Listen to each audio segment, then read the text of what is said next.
Picture this. It's midnight somewhere in your city. You don't even like football that much, and yet there you are screaming at a screen because a man you've never met just missed a penalty. Your neighbor, who couldn't name 3 players last month, is now painting his face in national colors. Your group chat has turned into a war room, and somewhere in the back of your mind, a small voice asks, why does this matter so much? Why does a ball rolling into a net make grown adults cry, hug strangers, or feel like their entire nation just won or lost something bigger than a game? Here's the twist most people miss. You don't actually love the World Cup because of football. You love it because of what your brain does with football. The sport is just the surface. Underneath it is one of the oldest, most primal wiring systems we have, the need to belong to something larger than ourselves. Let me show you how deep this goes. Humans evolved in small tribes, and survival depended on group loyalty. Your brain still runs on that ancient software, even though you're sitting on a couch in the 21st century. When your country's flag goes up on that screen, your brain doesn't just see a game, it sees us versus them. Psychologists call this social identity theory, first laid out by Henry Tajfel, and it explains something wild.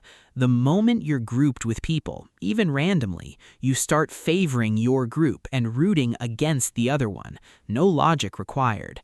The World Cup basically hijacks this ancient tribal instinct and turns it into a month-long global ritual. But it's not just belonging, it's also about certainty in an uncertain world. Life is messy.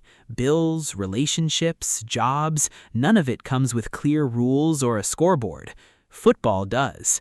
90 minutes, clear objective, a winner and a loser. No ambiguity. Your brain, tired from navigating a world where nothing feels resolved, finds relief in something that actually resolves. That's why the final whistle feels almost spiritual. For once, life gave you an answer. Now here's where it gets more emotional. Think about the last time your team scored a last-minute goal. That jump, that scream, that full-body chill, that's dopamine flooding your brain, the same chemical linked to falling in love or winning at a casino.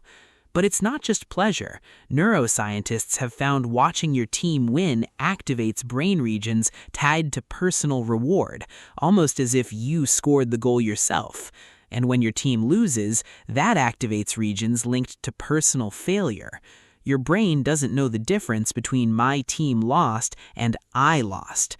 That's why a loss can genuinely make you feel a private kind of grief, even though nothing in your actual life changed. And maybe that's the part worth sitting with for a second. The sadness after a loss isn't silly. It's real grief, just borrowed. You're mourning the story that didn't end the way your identity needed it to. If you've ever felt embarrassed for caring too much about a game, you're not broken or dramatic. You're just human, wired for meaning, and football gave you a story to attach that meaning to. There's also something beautifully strange happening at a cultural level. For a few weeks every 4 years, entire nations that disagree on almost everything suddenly unite behind 11 people running after a ball. Rich or poor, religious or not, left or right, none of that matters when your country needs a goal in stoppage time. Sociologists call this collective effervescence, a term coined by Emil Durkheim to describe the electric unity people feel during religious ceremonies, or, yes, giant sporting events. For a moment, the walls between strangers disappear. You're not alone in your joy or your heartbreak. You're part of something enormous, and that feeling is rare in modern life, where most of us feel more isolated than ever. And maybe that's really why you can't look away even if you tell yourself it's just a sport. It's not about the ball. It's about connection, identity, story, and the ancient comfort of being part of a tribe again, even for 90 minutes.